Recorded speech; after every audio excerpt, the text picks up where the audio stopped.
Olá, eu me chamo Solane Carvalho e sou presidente do grupo Policondrite Amigos, rede brasileira pela policondrite recidivante. Hoje nós temos a honra, a alegria de estar recebendo um médico muito querido de todos nós, o Dr. Mittermeier Barreto Santiago.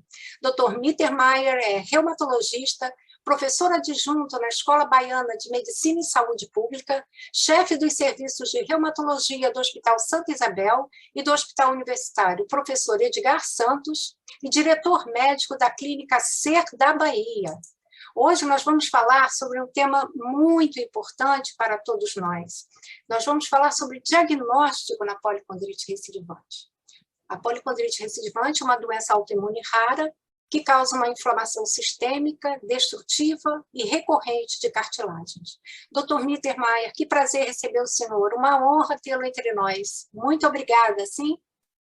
Muito obrigado, boa noite, e prazer imenso estar conversando com vocês aqui, porque eu me sinto muito em casa quando estou fazendo esse tipo de atividade com os pacientes. A semana passada a gente fez uma atividade com um grupo aqui da Bahia chamado Abrace, que é da Associação de Pacientes Reumáticos, aqui, um grupo que a gente participou da criação e tudo, um grupo muito bem organizado, e eles fizeram uma homenagem aos médicos, e tudo. Foi uma atividade muito bacana, a gente se sente muito à vontade, porque é com que a gente convive uma maior parte do tempo, né, com os pacientes. Nossa, doutor, e para nós é uma honra tê-lo aqui entre nós, viu?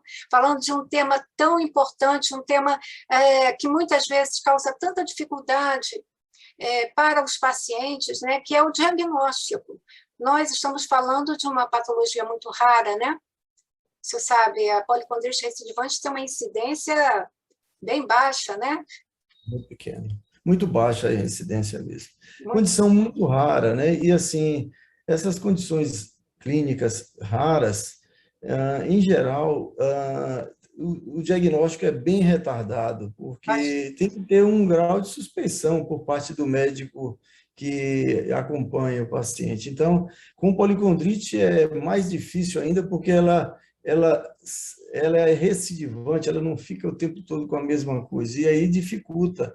Então, tem que ter, não existe, o ideal se tivesse todas as manifestações aparecessem de uma só vez, e o médico somasse aquelas pecinhas ali e desse o diagnóstico. No entanto, o que a gente vê na prática, além de ser um fenômeno que vai e volta, o paciente procura um oftalmologista porque o olho está inflamado, e o médico diz, isso aí é uma esclerite, ou uma episclerite, ou uma uveíte, e toma um remédio, e passa o remédio, o paciente fica bom, e depois, um tempo bom, depois volta a ter, ou então inflama a orelha, como é o clássico da policondrite, inflamar a cartilagem da orelha, e aí procura um otorrino, e depois também fica bom, logo que o médico passa um anti-inflamatório, passa o corticoide, e a pessoa fica boa, passa um tempão aí sem procurar médico de novo, tudo solto, né?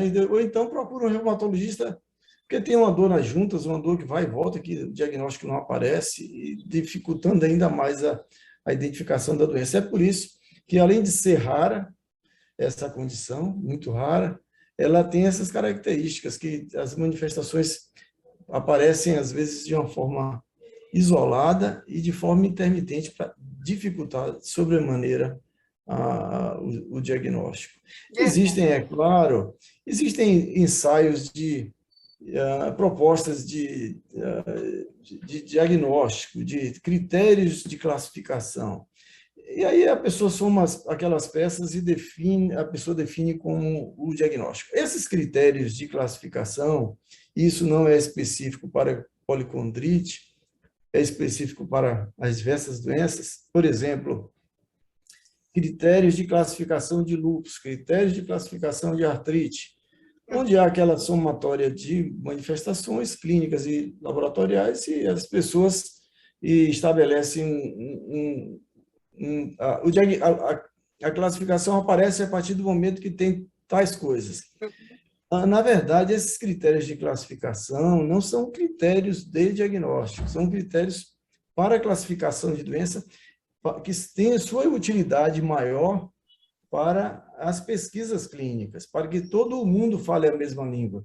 Então, eu estou classificando de policondrite baseado nos critérios de fulano de tal.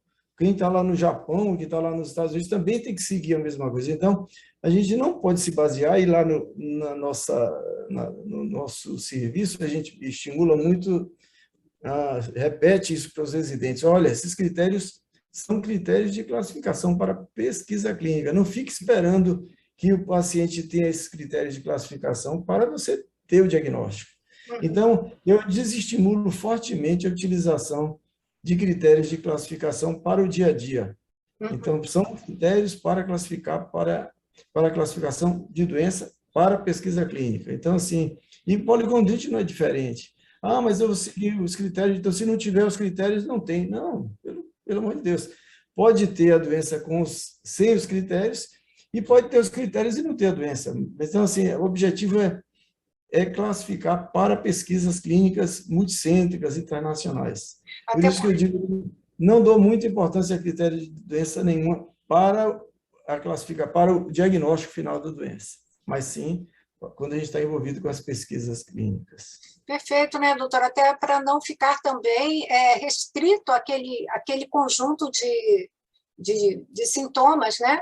Quer dizer, inclusive, porque quando a gente fala numa patologia rara, a gente sabe que a gente tem um conhecimento em construção, né, permanente. Então, podem haver outros sintomas que ainda nós não conhecemos, né? Ou estamos conhecendo, ou estamos aprendendo, né? E se o profissional ficar restrito àqueles já estabelecidos, ele pode deixar, né, de estar fazendo. Mas, em particular, com pacientes de policondrite, a gente, com esse caráter intermitente, recidivante, a gente termina perdendo o acompanhamento do paciente. O paciente deixa de seguir por uma razão ou por outra. Olha, eu estou bem, não vou seguir mais. Então, essa é a questão de ter um grupo como vocês criaram, é louvável a sua atitude. Obrigada. É muito bom porque as pessoas falam a mesma língua, as pessoas se comunicam e até ajudam a manter o acompanhamento do paciente em determinado lugar. E aí, olha, tem um centro lá no Hospital das Clínicas de Salvador que mexe com doenças raras toda sexta-feira à tarde. Quem tiver policondrite, a gente abre espaço para acompanhamento. E aí vai um passando para o outro, isso é muito importante, porque o policondrite é até diferente das outras, por exemplo, artrite reumatoide, lúpus, artrite. O doente fica ali com acompanhamento direto, porque não há um período de melhora, geralmente fica a maior parte do tempo sintomático, aí é mais aderente ao esquema de acompanhamento. E policondrite a gente vê, acompanha e fala, a pessoa teve inflamação no olho, não tem, melhorou, não tem ido nem mais procurar o oftalmologista porque ficou boa. Alguns ficam com as manifestações e as sequelas, etc., mas não raramente esse caráter intermitente dificulta a aderência ao médico, ao centro de referência, como é o caso do nosso hospital.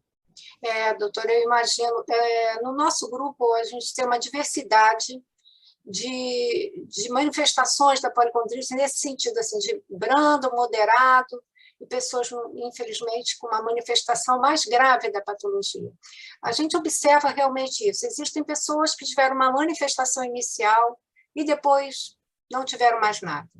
Outras apresentam um quadro quase crônico, assim, permanente, uma latência quase que permanente. E essas pessoas estão realmente mais envolvidas com o tratamento, até pela demanda, né, que a doença está trazendo para a sua vida, né? Mas o acompanhamento é vital. Muito importante.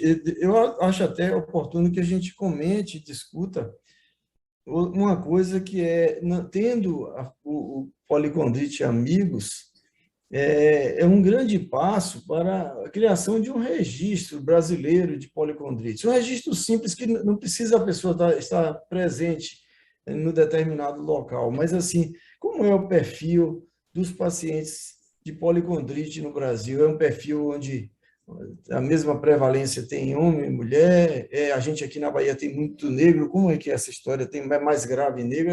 Esse tipo de dar uma ideia geral Cenário, né, doutor? Um cenário dessa patologia, né? no Brasil, porque o que a gente não adianta a gente estar vendo tudo o que é publicado fora do Brasil, a gente tem que ver no Brasil como é que é. De repente, tem um perfil clínico e laboratorial diferente. Perfeito. Laboratorial, digo, é fraco porque a gente não tem exames que nos ajudem a definir diagnóstico. No caso de policondrite, a gente trabalha muito com doenças que têm anticorpos, porque a gente termina fazendo investigação. Em policondrite, os que são descritos não têm grande importância. É verdade. Então, e o laboratório outro de exames de inflamação, isso é totalmente inespecífico, né? Então, não ajuda. Então, a gente precisa pensar na possibilidade de um registro brasileiro Olha, de doutor, recidivante, com correto. questões simples, assim, olha, você tem isso, quais são as manifestações, tal e tal e tal. Para dizer, no Brasil é assim que a policondrite se apresenta num número X de pacientes, mesmo sem seguir critérios de... Aí talvez precise de critérios de classificação, mas a pessoa sabe que tem o diagnóstico. Olha, doutora, quando eu criei o grupo, em seguida eu fiz um site, né, que se chama policondriterecidivante.com.br, e junto com esse site eu criei um cadastro nacional de pessoas com policondrite recidivante. Esse cadastro, a gente está ainda, lógico, ele está sempre aberto, ele tenta traçar esse cenário. Não é? Nós precisamos extrair os dados, eu ainda não extraí totalmente os dados, né? São dados que estão em estatísticas, né? A gente, obviamente, não identifica ninguém, temos um termo de consentimento que a pessoa só preenche o cadastro se tiver de acordo, né? Seguindo a Lei Geral de Proteção de Dados, enfim, com toda essa privacidade respeitada, mas justamente para tentar traçar esse cenário. Não é? Mas a gente precisa realmente dar uma forma a isso. O senhor tem total razão, até porque a policondrite no Brasil é invisível, é muito invisível. Então, a gente precisa realmente de políticas públicas, e para isso a gente precisa saber quantos somos, onde estamos, não é? Inclusive atualizar o conhecimento sobre a policondrite também, né, doutor? Porque nós tomamos muito emprestado conhecimentos do exterior. Ah, meu Deus, ele caiu. Bem, vamos aguardar, gente? Ele deve estar voltando. Não tem problema, vamos aguardar. Isso são coisas que fazem parte da internet. Infelizmente, a gente tem essas situações na internet. O doutor Mitter vai voltar, com certeza. Vamos aguardar um pouquinho. Como vocês veem, estamos tendo uma conversa muito, muito importante, muito interessante. O doutor Mitter é uma pessoa que nós estamos tendo muita alegria em estar recebendo. Vamos aguardar o retorno dele. Vamos ver. Ele deve estar tentando retornar, o sinal não deve estar muito bom. Não tem problema. Uma conversa tão importante. A internet faz essas coisas com a gente, né? Ela traz muitos benefícios, mas, infelizmente, tem essa característica de, muitas vezes, por uma questão de sinal, a gente perder o que a gente estava fazendo. Mas não tem problema, vamos aguardar um pouquinho.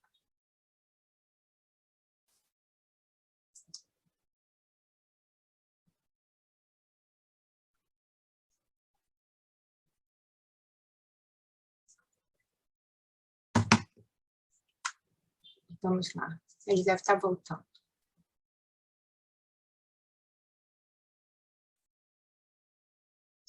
Vejam a importância do que nós estávamos falando, da aula que o doutor Mitter estava dando para a gente aqui. Espero que a gente possa continuar com essa aula maravilhosa, falando de um tema tão importante, que é essa questão da policondrite recidivante, não somente o diagnóstico, mas a importância de traçar um cenário, né, de trazer um pouco da policondrite recidivante, da realidade das pessoas com policondrite recidivante no Brasil. É uma questão que é muito importante, tem muito a ver também com políticas públicas e tem a ver com a repercussão, ele está voltando. Pronto. Oi, doutor. Perdemos a conexão aí. Pois é, doutor, sem problema. Eu estava aqui falando com as pessoas. Olha, isso realmente acontece, a internet nos ajuda muito, mas, infelizmente, de vez em quando o sinal se perde, isso ocorre. Mas sim, doutor, falávamos sobre a importância, o senhor dizia sobre a importância de traçar um cenário, né, da policondrite no Brasil. Pois é, e aí eu estava ouvindo sobre o que já tinha sido feito, né? Já tem um site. Eu tenho um cadastro nacional, né? Esse cadastro espera poder assim, mapear um pouco isso, mas é um trabalho que nós podemos fazer juntos. Esse meu trabalho é um trabalho só, é um inicial, um rascunho. Eu fiz um questionário para tentar saber onde estão as pessoas, em que parte do país, se preponderância mulher, homem, enfim, dados Idade. assim, quando começa idade, faixa etária, quando começaram os primeiros sintomas, o tempo para diagnóstico que essa pessoa levou, né? Interessante. Eu acho que nós podemos envolver a Sociedade Brasileira de Reumatologia. Ah, doutor, eu quero muito. Tenho certeza que eles vão se interessar. Inclusive com ajuda, se a gente desenvolver um projeto, com ajuda até financeira para desenvolvimento dessa pesquisa. Puxa, doutor, seria maravilhoso, porque atualmente eu faço tudo assim, né, de uma forma individual, e eu entendi de imediato a importância, porque é uma doença muito rara, né, não tinha nada no Brasil, nenhum grupo, nada. Então, realmente, hoje Eu nós acho que devemos somar as forças aí, viu? Assim, será um juntar o seu prazer. material e a gente envolver a sociedade brasileira, outros pesquisadores do Brasil, para a gente somar forças e ter esse perfil da policondrite no Brasil. Até isso pode, claro que pode, ajudar a acelerar o desenvolvimento de uma revisão sistemática sobre as moléculas que são usadas, e Perfeito. daí transformar isso num PCDT, caminha desse jeito, É para assim que depois caminha, é verdade. liberar. Caminha desse jeito. Quando eu era diretor científico da Sociedade Brasileira, a gente teve a oportunidade de reumatologia, a gente teve a oportunidade de ver várias revisões em várias condições. Isso era uma revisão que era feita por profissionais que sabiam lidar com esse tipo de revisão, porque nasce da revisão, olha, essa doença precisa de tal remédio. E daí vira PCDT, que vira É isso. o Ministério da Saúde tem que liberar como lei, alguma coisa assim. Com Desse jeito certeza. tá muito frouxo. A gente, para conseguir uma medicação, é um problema, porque a gente Seríssimo. não tem uma norma de seguimento, e o doente vai ter que comprar e ninguém tem acesso, o paciente do SUS vai comprar um biológico como? Doutor, nós Se não temos uma tem. pessoa no nosso grupo que faz vaquinha. Ela já usou vários imunobiológicos, né? E agora está com... Eu vou evitar falar nomes, né? Eu sempre evito falar nomes de medicamento para... A gente tem pessoas, às vezes pacientes que estão nos ouvindo, e né, para não induzir ninguém, não vou falar o nome do medicamento, mas ela usa um imunobiológico e está respondendo bem a ele, depois de muitas tentativas com muitos medicamentos. Mas é uma luta, porque o medicamento é de alto custo e ela não tem condição, nós não temos PCDT, não temos protocolo clínico, ela ingressou na justiça e é essa luta.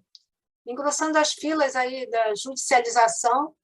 Enfim, é uma realidade que precisa mudar.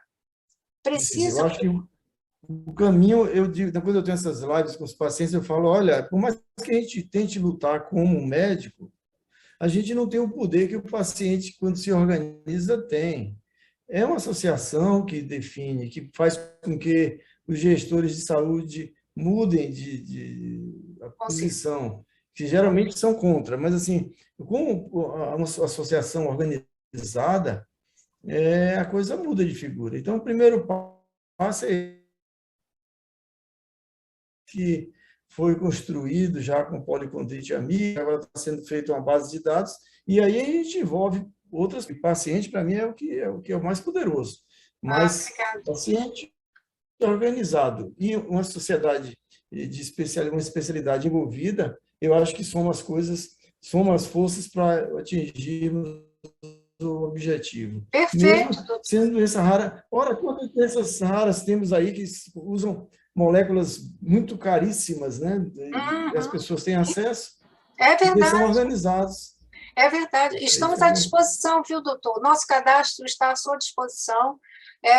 Esse cadastro, quando eu criei, foi com o objetivo mesmo de futuramente disponibilizar para conhecimento, enfim, para enriquecer o conhecimento sobre a patologia, para agregar, para mudar, para contribuir. Então, nós estamos à disposição, totalmente à disposição. Muito obrigado. Vamos conversando sobre isso. Eu vou envolver a sociedade, falar com as pessoas mais à frente da sociedade. Hoje, quem está à frente, tanto o presidente quanto o diretor científico. Aí a gente tenta... Agradeço, doutor. A gente vai botar essa coisa para frente, porque eu acredito muito nesse tipo de movimento, viu? Doutor, obrigada. Nós temos nas redes sociais a sociedade, os reumatologistas, né, que da Sociedade Brasileira de Reumatologia no Instagram, está sempre lá nos apoiando. Eles já fizeram uma live comigo sobre policondrite, e rápida, eu fiz uma apresentação, eu mesma, né, eles me pediram.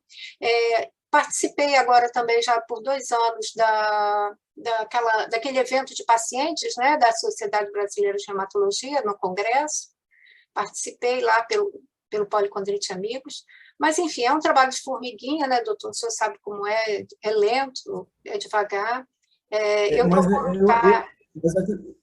Desculpa, mas acredito muito nesse trabalho, viu? Porque até na identificação, olha, mapeando no Brasil onde o paciente deve procurar assistência médica. Onde ele tem na Bahia é um grupo. Isso é da maior importância, porque senão a realidade é assim: os pacientes ficam soltos, perdidos, procurando um especialista daqui, outro especialista. Tendo uma identificação de um centro que está envolvido com o acompanhamento do paciente, cada estado, isso é uma contribuição fenomenal. É verdade. Porque o paciente mais próximo vai, olha, tem aquele centro de referência, é muito bom. Doutor, eu não consegui lhe ouvir. Doutor? Não, eu dizia... Se eu puder repetir, eu não consegui ouvir, ficou picado. Tivemos interrupção.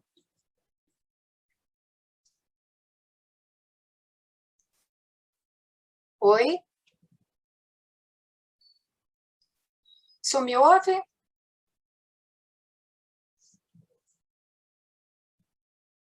Doutor? Acho que caiu. Que pena. Doutor Mitter? Congelou. Vamos aguardar um pouquinho, gente. É o sinal de internet que não está bom. E isso está nos trazendo um pouco de dificuldade, infelizmente. Uma pena. Ele caiu, a conexão caiu, mas ele vai voltar. Vamos aguardar um pouquinho. O sinal realmente hoje está nos castigando, né? Mas faz parte. O que é importante é que a gente está conseguindo falar do tema e falar com uma pessoa que, nossa, nos honra muito estar aqui conosco, né? Que é o Dr. Mittermeier. Vamos aguardar ele para voltar. O sinal de internet nos dá uma surra, né, gente? Vejam só, então, nós estamos falando aqui da importância desse mapeamento, né, da policondrite recidivante no Brasil, porque é a partir desse mapeamento, desse, por exemplo, um cadastro, e dos projetos que podem ser desenvolvidos a partir disso, né? Primeiro, nós precisamos saber quantos nós somos, onde nós estamos, quais são, onde há mais prevalência, se há mais prevalência, enfim, conhecer a realidade das pessoas com policondrite recidivante no Brasil. Olha, ele voltou. Pronto.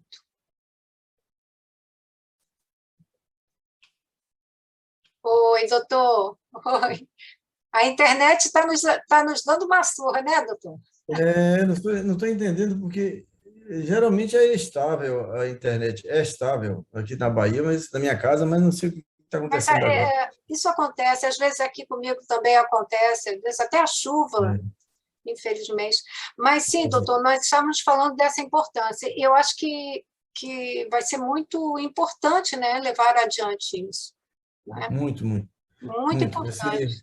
Porque tenho certeza que cada estado, se a gente conseguir mapear um centro que tenha interesse em fazer acompanhamento dos pacientes de policondrite, cada estado basta um centro, é um ponto de referência maravilhoso. Maravilhoso, né, doutor? Maravilhoso. E até a divulgação no próprio site de vocês, dizer, olha aí, se tiver na Bahia, o lugar é esse, se tiver em Alagoas, é tal lugar, e aí vai. Nós temos uma relação, doutora, de especialistas, de pessoas profissionais indicados pelas pessoas mesmo, do grupo, né? Sempre que eu peço, olha, eu estou com um reumatologista que está me acompanhando, ele conhece a policondrite, eu falo, opa, vem cá, me dá o nome dele e a cidade, a gente coloca lá no site, que fica à disposição dos pacientes, que muitas vezes me procuram dizendo, olha, eu moro lá em Goiás, você conhece algum profissional que conheça a policondrite? Aí, olha, vai lá no banco. Então, nós temos essa relação de especialistas, né?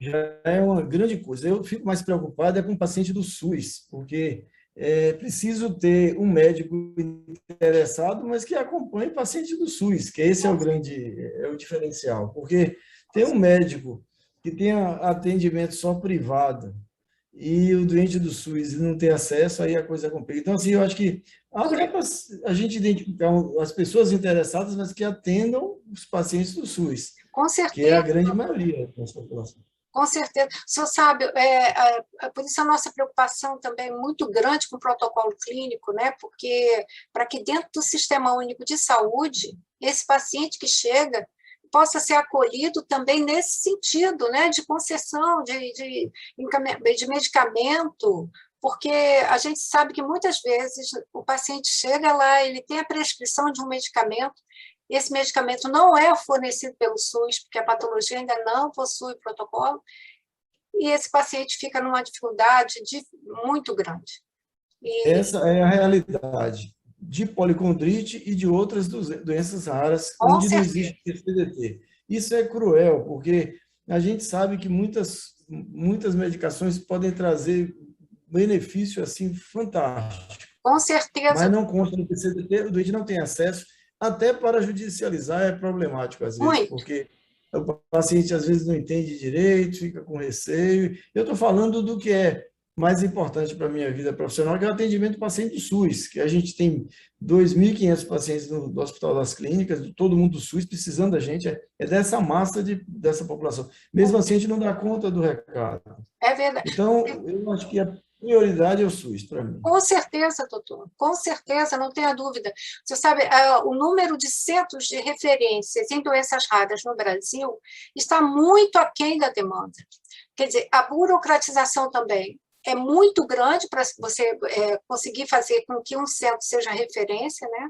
Nós temos conhecimento agora de um hospital aqui no estado do Rio que está tentando se credenciar para ser uma referência em doenças raras, né? E é uma luta, as doenças raras são muito, muito esquecidas, né? E nós lutamos muito, é um universo que eu não conhecia, eu passei a conhecer em 2017 e 2018, mas é uma realidade muito difícil. Hoje eu estou como suplente, sou membro, né, do Comitê Estadual de Defesa dos Direitos Humanos das Pessoas com Doenças Raras, aqui no estado do Rio. Sou também no Conselho Municipal de Saúde do Rio de Janeiro, né? E no Comitê Estadual de Saúde. E a gente convive com uma variedade grande de pessoas com doenças raras. A luta dessas pessoas é muito grande. Por isso, a importância, primeiro, de criarmos uma referência para as pessoas, né, naquela patologia específica, apoiar essas pessoas, fazer com que essas pessoas possam também se apoiar umas às outras e lutar para que as políticas públicas lembrem e atendam essas pessoas, né? Perfeito. Eu acho que esse é um movimento que tem que ser investido, né, para se ter resultados. Eu acredito, com a organização dos pacientes. É verdade. O médico sozinho não dá conta. É verdade, é verdade. Eu criei agora, doutor, quer dizer, agora, já tem um tempinho, eu venho criando uma equipe dentro do grupo de policondrites, que é assim, eu dou uma coordenação por estado, né?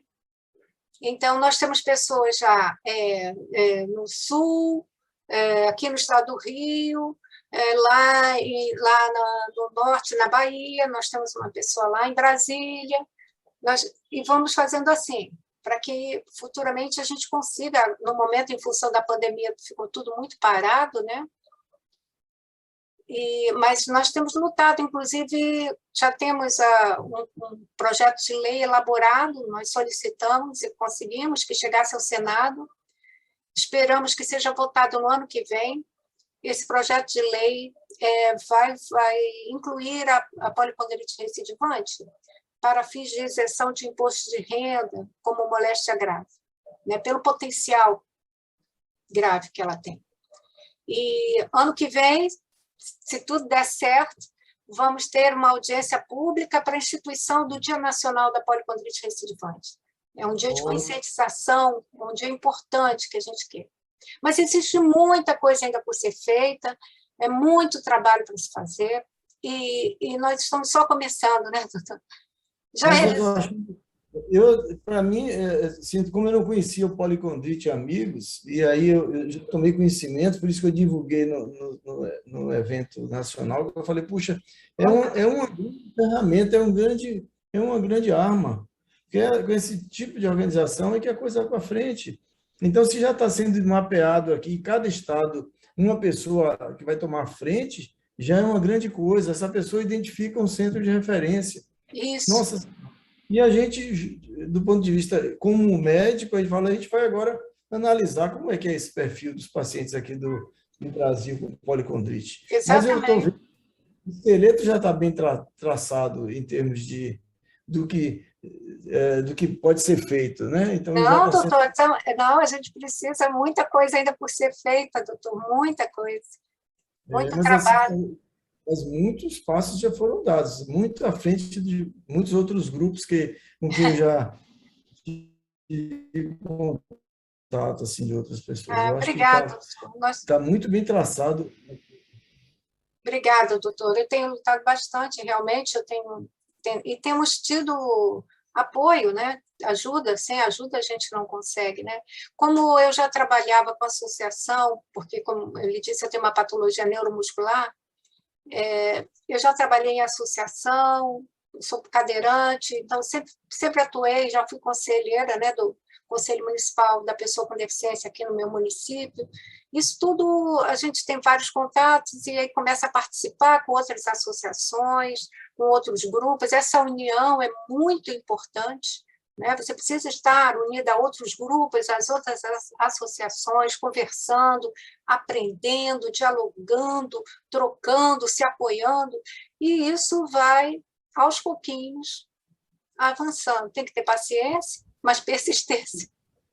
Temos, então, aqui na Bahia, essa associação chamada Abrace. Eu, depois, no privado, envio o contato das pessoas Ah, dessa Abrace. obrigada, doutor. É de um grau de organização fantástico, assim, em termos, já é muito bem organizado, e a pessoa que vai ser presidente, tem uma presidente muito boa, agora vai ter a eleição, vai ser outra pessoa, que também, eu estou vendo sua fala, está me lembrando essa pessoa que vai ficar à frente agora da Associação Abraço, com objetiva, sabendo o que está querendo, sabendo que tem muita coisa para atingir ainda, para conseguir, muita coisa para ser feita, mas com determinação. Eu estou olhando a sua fala, estou ouvindo sua fala, estou dizendo, meu Deus, como lembra essa pessoa que eu queria muito, então vou mandar logo depois aqui o Ai, que... contato dessa pessoa que vai assumir, porque vai ser muito importante para todo mundo vai ganhar com isso. Na ah, associação Abrace. muito obrigada, doutor, muito obrigada. Nossa, como a gente está aprendendo aqui com o senhor, muito obrigada. Será que Só congelou mesmo a agradecer. Nossa, que aula, que excelente falar com o senhor. Muito obrigada. Mas, doutor, amiga? Um prazer imenso estar aqui. o prazer é nosso, doutor. O prazer é nosso. A gente precisa realmente fazer um trabalho, porque a policondrite recidivante, ela causa sofrimento, ela causa um impacto grande na vida das pessoas, e como é uma doença muito rara, a sensação das pessoas é de isolamento, assim que recebem o diagnóstico, né? De isolamento, muitas se sentem sós, não sabem o que fazer. Então, nós precisamos realmente apoiar essas pessoas, aprender com essa patologia, né? Inclusive, temos casos recentes de crianças com policondrite recidivante. Nós temos consciência de que é uma doença muito subdiagnosticada, como o senhor mesmo falou, né? Por exemplo, a inflamação na cartilagem da orelha. Quem imagina que isso pode ser uma doença rara autoimune? Poucos, né, doutor? É verdade. Então, essa investigação, esse conhecimento básico sobre a patologia precisa chegar lá na ponta. Eu mesma, quando estava com a inflamação, peregrinei por muitos médicos, estive em hospitais públicos e na emergência, né, de hospital, porque estava me sentindo muito mal, e não tinha diagnóstico. Eu mostrava minha orelha totalmente inflamada, inchada, e eles diziam, mas o que é isso? Eu nunca vi. Ou então tinha gente que dizia, a senhora foi mordida por uma abelha. Então, esse tipo de coisa, esse tipo de conhecimento básico precisa chegar lá. É verdade. É Né? muito importante isso aí. Para que a gente tenha Para a menos, identificação da condição, senão vai ficar... não é? Menos diagnóstico tardio e menos subdiagnóstico, né, doutor? Perfeito. Eu acho que esse é um processo que também não é rápido, porque é educação médica, né? Então, Verdade. mas tem que chamar atenção, tem que se fazer, todo mundo tomar conhecimento de que existe, que os sintomas são esses e esses e esses, para que o médico que está à frente como clínico geral possa pensar, dizer, não, pode ser isso aí, para que o oftalmologista diga, não, pode ser. O otorrino, Exatamente. o pneumologista, todas essas pessoas que estão envolvidas, olha, eu sei o que é isso, vamos mandar para um centro que já tenha mais experiência, pelo menos saber triar e drenar para um lugar correto. Com certeza, doutor. E olha, a sua apresentação, né, da policondrite e falar em nosso grupo, nossa, não tem palavras. Dentro do Congresso Brasileiro de Reumatologia, eu, desde que tive diagnóstico, eu não tenho conhecimento de que se falou em policondrite recidivante no Congresso de Reumatologia da sociedade. Eu ainda não tinha conhecimento disso. Então, é uma coisa que tem uma importância muito grande, porque realmente é um conhecimento, às vezes, muito esquecido, porque quando a gente fala em doença rara, o raciocínio é mais ou menos assim, bem, como é raro, eu não preciso conhecer muito, porque eu vou ver muito pouco. Não é? Eu vou ver muito pouco isso aí. Então, eu não preciso olhar para isso. Não é? Mas não é verdade. Muitas vezes o paciente entra no consultório e sai invisível, né, doutor? Porque ele tem uma doença rara, aquilo não foi reconhecido minimamente, não houve sequer uma desconfiança, e esse paciente fica peregrinando por anos aí, né? É a pura realidade isso, a sua descrição é pura realidade. Agora, dessa conversa nossa, eu digo, a gente vai amadurecer junto à sociedade, não para que tenha uma apresentação no Congresso, mas assim, para que haja um movimento da sociedade. Está falhando um pouquinho a minha internet. Para que haja um movimento da própria sociedade, senão a gente vai apoiar de alguma forma esse tudo, o reconhecimento. Essa coisa aqui a gente vai fazer um degrau a mais. Ótimo. Da participação da sociedade. Tenho certeza que é fácil de convencer os meus colegas nessa ação aí, porque é algo que é muito positivo. Doutor, eu estou querendo organizar o primeiro Congresso Brasileiro de Policondrite Recidivantes. Eu já tenho... Sou meio ousada, né? Mas eu quero, doutor, eu quero fazer. Eu já tenho, assim, praticamente tudo mais ou menos esquematizado, mas a gente precisa de apoio, e apoio da sociedade médica. Não, eu acho que é por isso. Eu lembro que quando eu fiquei 10 anos em São Paulo, quando eu acabei, eu fiz medicina aqui, fui estudar, fui fazer residência em São Paulo, fiquei 10 anos. Quando eu voltei, eu fiz um ambulatório que era um ambulatório de colagenose, e depois fiz outro de lúpus. E todo o pessoal não falava muito de lúpus, tem muito tempo, é claro. Não se falava muito de lúpus. Eu até resolvi fazer um congresso de lúpus aqui na Bahia. Pessoal, eu estou falando dos médicos. Os médicos dizem, cara, é lúpus, que essa doença não é, a gente não ouve falar, etc. Hoje eu estou vendo lúpus aí para cima e para baixo, todo mundo. Todo mundo fala em lúpus. Então, a sua ação de fazer um evento, fala, puxa, é um grande caminho de divulgação, muito bom, doutor? positivo. E hoje, pela internet, a gente consegue fazer até assim, não presencial, o que facilitaria também nessa questão do deslocamento e de patrocínio, porque, enfim, a gente poderia utilizar, né, esse instrumento, não é?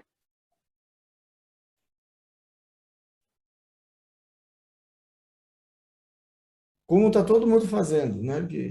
Exato. Exato. Eu já tenho, assim... Eu acho que já é para esse ano, agora de 2022, o evento? Se Deus quiser. Eu queria fazer esse ano, doutor, eu queria fazer esse ano, mas esse ano eu vi que não ia dar realmente, mas eu acho que com apoio, eu estou assim, realmente elaborando, construindo, mas a gente precisa de apoio da sociedade médica, é o fundamental, né? Da Sociedade Brasileira de Reumatologia.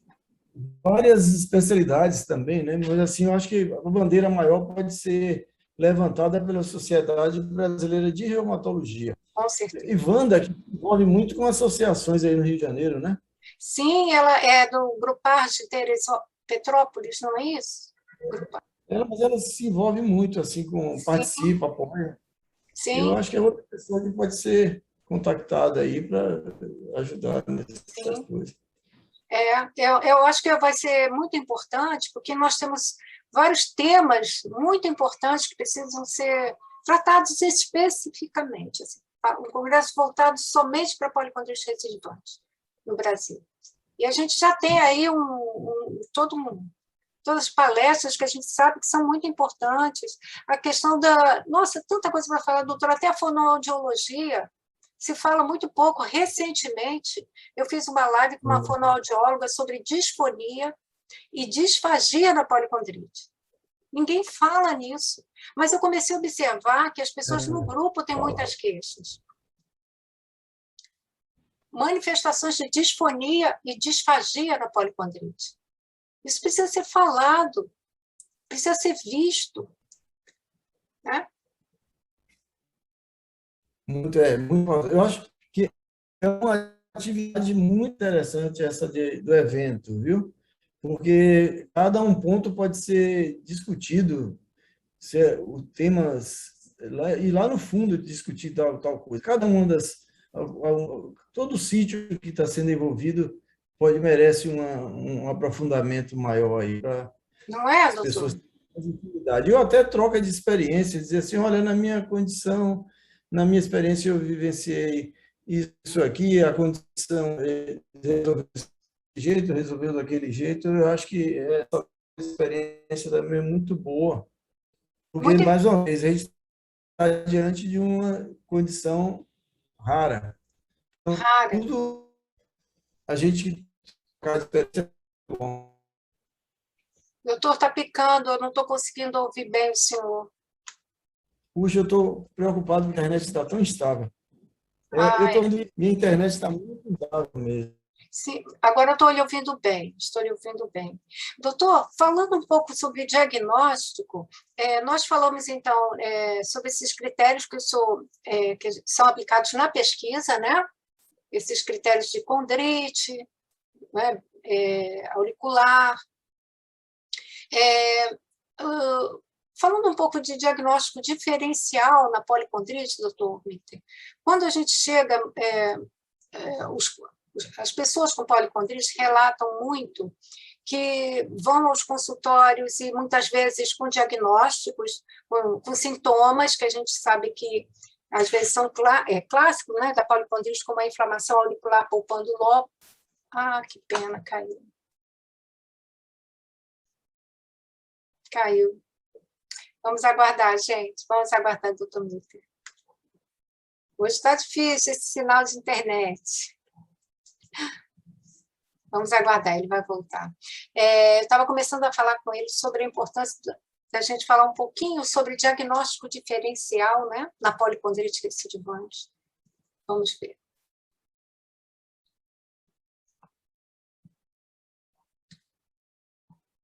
Vamos ver, ele deve estar voltando agora. É uma pena. Mas a internet é assim, né, gente? Tem dia que está ótima, tem dia que, de repente... Vamos ver. Eu falava sobre a importância da gente... Deixa eu ver. Não, ainda não. Pensar em diagnóstico diferencial na policondrite recidivante, porque a gente vê muitas pessoas com dificuldade de conseguir o diagnóstico, e muitas vezes os médicos não reconhecem a policondrite ali naquela pessoa, né? E muitas vezes apontam em outro sentido, o que deixa o paciente também muito desorientado, né? Vamos ver se o doutor Mitter volta.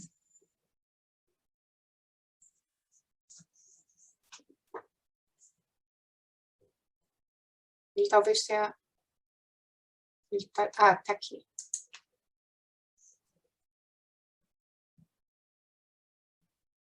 Oi, doutor. Oi, doutor. Muito obrigada, tá? Por senhor voltar. A internet realmente está... Eu nunca vi, a primeira vez que desse jeito, toda hora falhando. Obrigada por ter voltado, doutor. Eu sei que indo e vindo, né, essa internet daí. Doutor, vamos falar um pouquinho sobre diagnóstico diferencial na policondrite? O que você acha? Perfeito. A questão toda da policondrite em relação a doenças que mimetizam, isso tudo depende de onde está o envolvimento. Porque, como eu falei, se tiver um olho inflamado, você fala assim, bom, isso aqui não é específico da policondrite, é uma esclerite que aparece em outras doenças. E o médico tem que colocar a policondrite como uma dessas possibilidades. Agora, quando a coisa aparece, por exemplo, no ouvido, cartilagem do ouvido, da orelha inflamada, eu acho que fica muito direcionado para a policondrite. Assim, mesmo assim, não raramente alguém vai dizer que é uma picada de abelha, ou então vai dizer que brigou com a mulher e a mulher e o marido deu uma pancada na orelha e ficou vermelho. E, em Apanhou? geral, o que nos faz, deixa preocupado é apanhou. Ou então é um processo infeccioso nessa região da orelha que a Isso, gente aí tem que tratar com antibiótico, isso é uma coisa mais importante. Porque das doenças que fazem diagnóstico diferencial, eu diria a que é forte candidata a fazer confusão com policondrite chama-se a vasculite associada à granulomatose. granulomatose. Essa é granulomatose com poliangiite, GPA ou granulomatose de Wegener, essa de fato mimetiza muitas manifestações de policondrite. Com certeza. Um diagnóstico, e eu estou falando em várias manifestações, exceto o quadro renal, que a policondrite não tem e que essa outra condição frequentemente envolve Verdade. os rins, né? Mas essa, se for assim, das doenças do colágeno, ou de qualquer uma doença, a que mais se aproxima de policondrite é a granulomatose com poliangite. Essa, por exemplo, tem suas ferramentas de diagnóstico, como, por exemplo, a pesquisa dos anticorpos contra citoplasma neutrófilo, que policondrite não tem. É verdade. Mas, assim, essa é a doença que mais se aproxima, eu diria. Mas, de qualquer forma, depende tudo do que está sendo, que está envolvido. Se for o olho, a gente abre o leque o oftalmologista tem que ter policondrite no radar. Se for o otorrino tem que ter policondrite no radar, nariz, do mesmo jeito. E aí, a depender da manifestação, você pode você tem que estar atento para essa possibilidade. Se não tiver conhecimento, vai passar com um nome genérico e não vai juntar as peças para a doença. Verdade, doutora. Para definir. Inclusive, eu fiz uma live também com uma pessoa com granulomatose, já tem um tempinho, justamente por isso. Eu disse, olha, nós temos que conversar. Eu conversei com o pessoal, um grupo de pessoas, de pacientes com granulomatose. Eu disse, olha, a gente tem que conversar, porque muitas vezes quem está lá, na verdade, com diagnóstico de granulomatose, às vezes é policondrite e vice-versa. Isso acontece muito.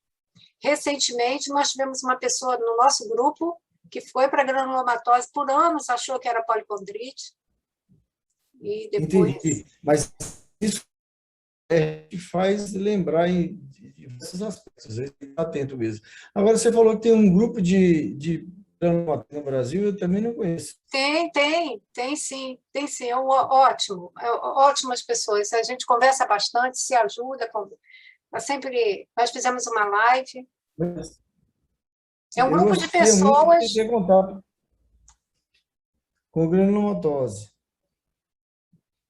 Desculpe, doutor, Gostaria muito de ter contato também com esse pessoal, porque do eu mesmo jeito que eu passo, falei, sexta-feira à tarde, a gente tem as doenças raras, né? E granulomatose também é uma doença bastante rara. eu passo para o senhor o E contato. Agora, eu não sei lhe dizer se eles são uma associação, assim, eu acho que não. Eles são um grupo, eles se reuniram, criaram lá, se reuniram na internet e tudo, né? mas já é a grande coisa. Um dia desses eu recebi o contato de vi um grupo de doença de BC, que é uma outra Ah, doença. E essa eu estou recebendo mensagens aqui, um número grande de pessoas, viu? Já é uma coisa Sjögren mais. também, né? É Sjögren, né, doutor, que fala? Jogren, mas é mais comum, Jogren é uma coisa bastante. Não é raro, não, mas assim, já a doença de BC já não é comum. A gente teve aí. Eu acho que a gente conseguiu juntar uns 30 pacientes na Bahia e tudo. Mas já eu vi que o grupo de WhatsApp já é um grupo com bastante. Então, eles conversam muito, mas o grupo parece ser grande. Isso é bom. A Se tiver um internet tem granulomatose que facilitado. melhorou muito, né? Muito, doutor, muito. A comunicação melhorou muito. Nós estamos hoje podendo conversar, nos unir, fazer coisas juntos. Realmente isso ajudou demais. O Policondrite Amigos, né, no Instagram, está sempre vendo, acompanhando o trabalho também de outros grupos, né, de doenças autoimunes, inclusive de doenças autoinflamatórias também, a gente acompanha, procura acompanhar, aprender, não é? Porque, enfim, tem a síndrome de Vexas, né? Com a policondrite, síndrome de Sweet, né, doutor? Que pode mimetizar, né? É, que é o que vai aparecer daqui para frente, muita coisa sobre essa alteração genética, né? Que aí isso está associado à policondrite, mas cada vez mais a gente está vendo essa mutação em outras condições. Daqui para frente, isso a gente está falando de 2020. 2020, doutor, Então, exatamente. daqui para frente, do seu evento ano que vem, possivelmente já vai ter muitas coisas muito Já mais tem, já está lá na sendo, minha programação, doutor. porque é algo que não vai ficar restrito à policondrite. É questão de um estudo de uma mutação genética, onde um dos pontos é a associação com policondrite, mas muitas outras condições que a gente chama de tal condição, a gente vai ver que é por causa de uma mutação, por causa dessa mutação genética. Pois é, doutor. Essa é uma lacuna também, né, assim, muito grande, né? Essa maior pesquisa sobre genética nas doenças autoimunes, né? Eu acho que é uma lacuna muito grande. Eu percebo isso assim. Falo, nossa, ninguém olha muito para as doenças autoimunes com esse olhar, né? A gente sabe, sempre se fala assim, não, pode ter algum componente genético envolvido, mas ninguém se aprofunda muito nisso, né? A gente arrisca um pouquinho a estudar uma particularidade genética. Hoje mesmo eu estava escrevendo, montando a revista da nossa clínica, que é uma revista chamada Joints, Juntas, Ah, que aí tinha um artigo falando de genética, de alguma particularidade do lúpus. Mas a gente não avança muito, porque aí já significa investimento, muito investimento. E o Brasil é verdade. uma vergonha no que se refere a investimento em pesquisa básica. Com Então, certeza, com e cada certeza. vez mais está piorando. Então, puxa, aí a coisa. É por isso que eu digo, a gente não está como nos grandes centros, porque não tem apoio, não tem recurso. Como é que faz para fazer uma avaliação genética? Mapeamento, né, doutor? Não, é muito difícil. Muito difícil, realmente. Até as doenças mesmo, que todo mundo sabe que é doença genética, elas encontram dificuldade, né? As pessoas encontram dificuldade em ter acesso a esses exames, enfim, de forma, né, pelo SUS. Realmente uma dificuldade muito grande.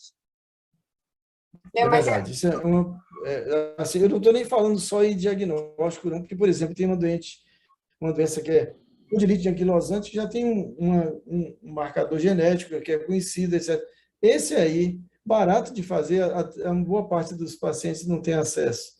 é Imagine estudo genético de coisas que você está explorando, nós estamos explorando ainda, que a gente não conhece, vai marcar o que, de fato, a mutação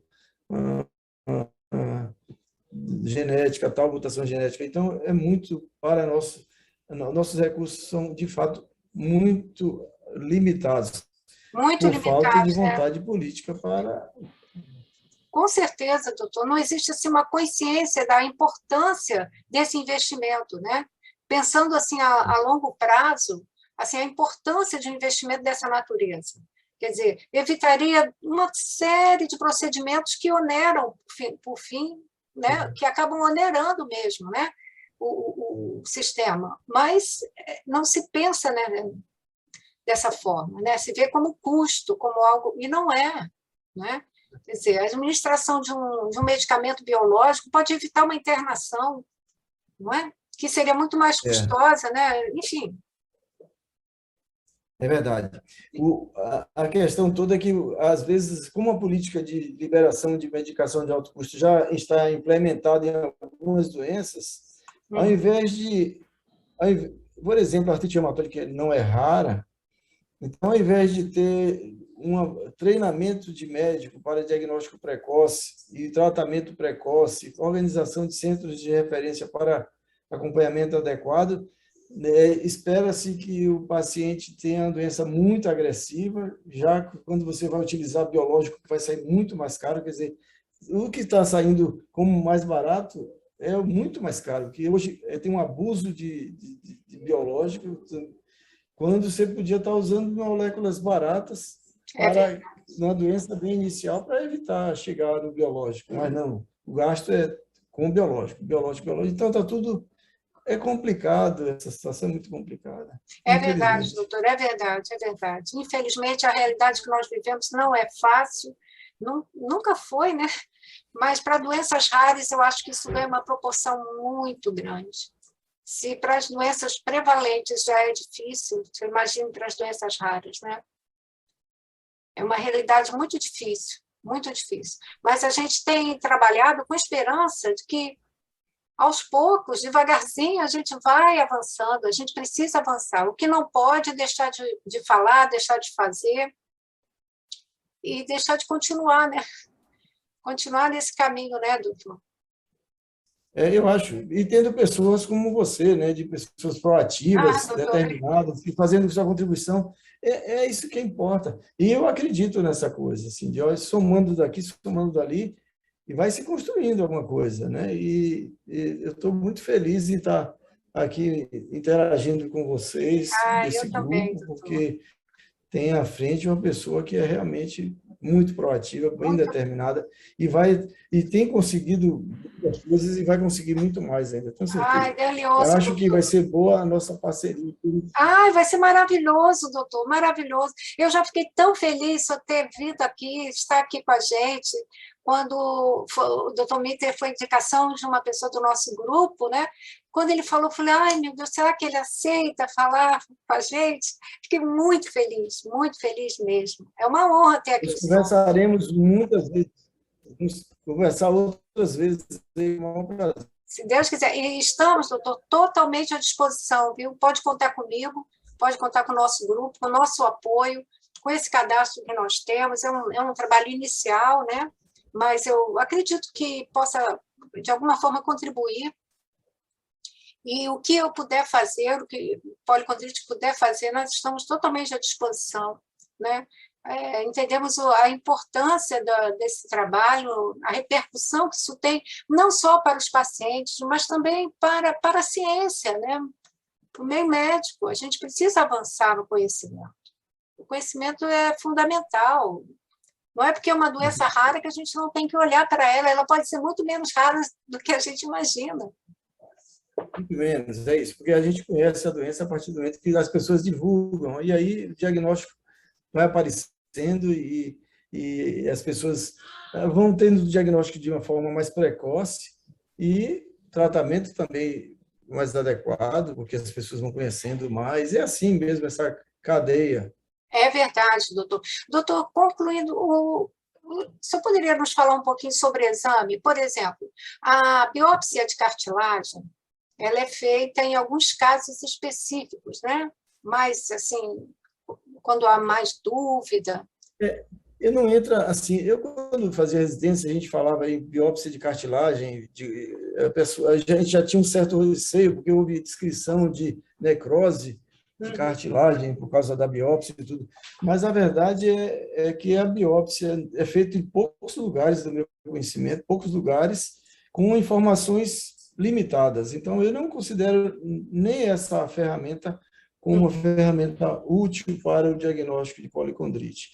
Eu acho que é importante mesmo é exame de imagem, tipo, não tem exame de sangue que ajude a não ser VHS, proteína C reativa, que são totalmente inespecíficos, mas imagem de tórax, imagem de seio da face, imagem de região cervical, de tomografia, eu acho que isso que ajuda muito a definir as coisas. Por exemplo, eu me lembro de uma situação onde o paciente tinha uma suspeita de granulomatose com poliangite, granulomatose de Wegener, e sugeriram, tem envolvimento pulmonar, vamos fazer uma pulsoterapia de corticose, porque tem um envolvimento pulmonar da granulomatose, e a tomografia que foi feita não mostrou nada no parênquima pulmonar, estava limpinho, e ela mostrou a dilatação de traqueia, de uma traqueomalácia e tudo. Ele falou, puxa, o diagnóstico foi feito a partir daí que mudou-se o diagnóstico totalmente. Até então era granulomatose e virou policondrite recidivante. Depois disso, é que a pessoa apresentou a orelha inflamada, a condrite de orelha. Então, olha a dificuldade para diagnóstico. É verdade, doutor. Então, para mim, o exame de imagem é o que para a gente é importante. É claro que a gente pensa muito em policondrite quando vê inflamação de cartilagens, mas tem essa possibilidade de não ter inflamação de cartilagem naquele início. Pode se manifestar de outra forma. É verdade, doutor. Muito bom o senhor falar sobre isso, porque muitas pessoas acham, enfim, as dúvidas são muitas, né? Mas muitas pessoas acham que, mas eu não tenho ainda inflamação na cartilagem. Realmente, como o senhor bem disse, essas pessoas ficam peregrinando, vai um reumato aqui, outro ali, ninguém identifica direito, ele tem uma artrite, mas não sabe bem o que é, a inflamação no olho, e às vezes tem uma rouquidão, aí começa a ter um estridor, né? Vai falar, mas o que é isso e tal? É uma faringite, uma laringite, enfim, essa pessoa vai peregrinando, e a gente sabe que algumas manifestações da policondrite são muito perigosas, né, doutor? Como, por exemplo, a estenose traqueal, né? Esse é o grande problema, eu creio, né, em termos de complicação mesmo, em termos de severidade de doença, porque É verdade. a dor brônquica, assim, a gente fica meio temeroso, principalmente porque as ferramentas de tratamento são limitadas também, né? Quando a gente encontra Não, uma complicação dessa, é meio combater a complexo. inflamação e quando a estenose já está muito acentuada, infelizmente, a gente sabe, né? Nós temos várias pessoas no grupo que fazem aquele alargamento, né? Mas a dilatação, muitas vezes isso não funciona porque a inflamação retorna e aí essa pessoa acaba numa traqueostomia, né? Nós temos algumas pessoas no nosso grupo com traqueostomia. Esse tipo de informação vai ser muito importante, desse registro aí que vocês estão fazendo, que a sociedade pode ajudar. Até para saber, porque até qualquer procedimento, não é todo otorrino que tem conhecimento. Quem é que vai fazer? Então, o que é que eu faço numa situação dessas? Então, como é que faz para melhorar? Só tendo experiência. Não adianta eu Exato. vi, quando eu era residente, vi um caso, não. Quando a gente acumula 10, 20 casos, fala, olha, aí já é diferente. E a troca de experiências aí entre os diversos pacientes, isso é muito importante. É A vital, gente né, doutor? saber, muito importante. É como o senhor falou, é um conhecimento específico, muitas vezes, que a pessoa, realmente, você procura um otorrino ou você procura um oftalmo. No oftalmo, você até pode dizer, olha, eu tenho uma doença autoimune, ela pode causar um uveiite, esclerite, ele vai investigar. Mas quando a gente chega, por exemplo, a gente vê muitas pessoas no nosso grupo com disfonia, né? E tem gente que diz assim, mas eu já me acostumei a ser rouca. E só tem essa rouquidão, ela não tem outra manifestação, quer dizer, ela tem as outras manifestações da doença, mas nesse nível ela tem só essa rouquidão. Então, nem se considera a possibilidade de estar no início de comprometimento, de inflamação de laringe, né, de cartilagem aqui, né? Enfim, é um conhecimento que a gente... E nós precisamos estar atentos, porque são manifestações perigosas, né? Sem dúvida, eu acho que é isso aí que tem que ser explorado mesmo e divulgado, e para passar para os diversos especialistas assim, que estão lidando com, olha, isso aqui pode ser uma manifestação de policondrite. Isso. Então, é tudo subdiagnosticado. Isso, doutor. Por isso eu conversei com essa fono, fiz essa live, a gente precisa fazer muito mais coisa, porque realmente a gente precisa falar sobre o tema, precisa trazer assim, a questão. Precisa dizer, olha, pode ser isso. Vamos considerar, já que as pessoas estão falando muito, sempre que no meu grupo as pessoas começam a manifestar muito um determinado sintoma, eu saio perguntando, você sente isso? Fulano, e você. Quando começa a ficar muito presente, eu chamo um profissional para falar sobre isso. A gente precisa entender o que está acontecendo. É verdade, acho que é isso mesmo. Não é? Doutor, foi um prazer imenso estar com o senhor, estamos totalmente à disposição, esperamos que hoje seja o primeiro de muitos outros encontros e trabalhos que nós possamos fazer juntos. Foi uma honra tê-lo entre nós. O senhor gostaria de deixar algum contato, o senhor falou da clínica, né? Mas a clínica é clínica privada. Eu queria deixar assim a mensagem de que a gente na Bahia tem um ambulatório de doenças raras no Hospital das Clínicas para o SUS, sexta-feira à tarde. E policondrite é uma dessas doenças. O maior prazer. E esse ambulatório de doenças raras é sempre aberto, porque os das doenças que são comuns, como artrite, lúpus, etc., são ambulatórios lotados, a gente não tem vaga. Mas o ambulatório de sexta-feira à tarde é um ambulatório que fica aberto para os pacientes de SUS. Mas essa pessoa não precisa, porque tem outros convênios, etc. Eu digo, mas Não, se doutor, é procurar um super ambulatório, importante. a gente E, vai estar lá para atender também. e qual o hospital, doutor? Você falou o ambulatório de qual A gente hospital? fala do Hospital das Clínicas, que é o Hospital Hospital. Universitário Professor Edgar Santos, que é o UPS da Universidade Federal da Bahia. Ah, Antigamente ótimo. chamado Hospital das Clínicas. É Ah, fácil, porque sexta-feira à tarde, procura o grupo de mita aqui com doenças raras, todo mundo sabe. Mas a gente está aberto para isso aí. E quero dizer que achei muito boa essa conversa, a despeito das falhas aí da minha imagina. internet, mas a gente vai plantando uma sementezinha para avançar nesse processo aí que você tem construído, e o que eu puder fazer para ajudar, com certeza eu vou fazer.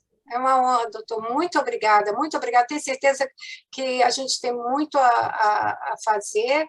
Tenho certeza que ouvir o senhor foi um privilégio, uma aula. A gente aprende muito, muito, muito. Essa live vai estar disponível no nosso canal do YouTube. Nós temos um canal no YouTube chamado Policondrite Amigos, é o nome do grupo mesmo. Nós disponibilizamos lá vários vídeos com profissionais de saúde, falando, e também temos um projeto dentro desse canal que se chama Convivendo com a Policondrite Recidivante, onde nós ouvimos aquele que vive com a patologia. Então, nós procuramos saber como foi a sua história, como começaram os primeiros sintomas, quanto tempo levou ao diagnóstico, a importância do apoio da família, enfim, uma série de questões que essa pessoa conta um pouco da sua história. E a gente espera que com esse trabalho a gente vá ajudando os pacientes, as pessoas que vivem com essa patologia, mas também aos profissionais de saúde. Né? Doutor, estamos à disposição. Muito obrigada. Muito obrigado e parabéns pela iniciativa aí, viu? Um sucesso mesmo. Estou muito feliz em estar aprendendo aí com sua determinação, Imagina, sua atividade, é imagina, coisa fantástica. Muito imagina. obrigado pela oportunidade. O senhor faz um trabalho maravilhoso, Deus. profissional de ponta, uma honra tê-lo entre nós. Muito obrigada a todos que nos assistiram, muito obrigada. Aqui embaixo o endereço do nosso site, policondriterecidivante.com.br. Curtam, compartilhem, nos ajudem a continuar divulgando a policondrite recidivante e apoiando as pessoas que vivem com essa patologia. Muito obrigada a todos. Obrigada, doutor.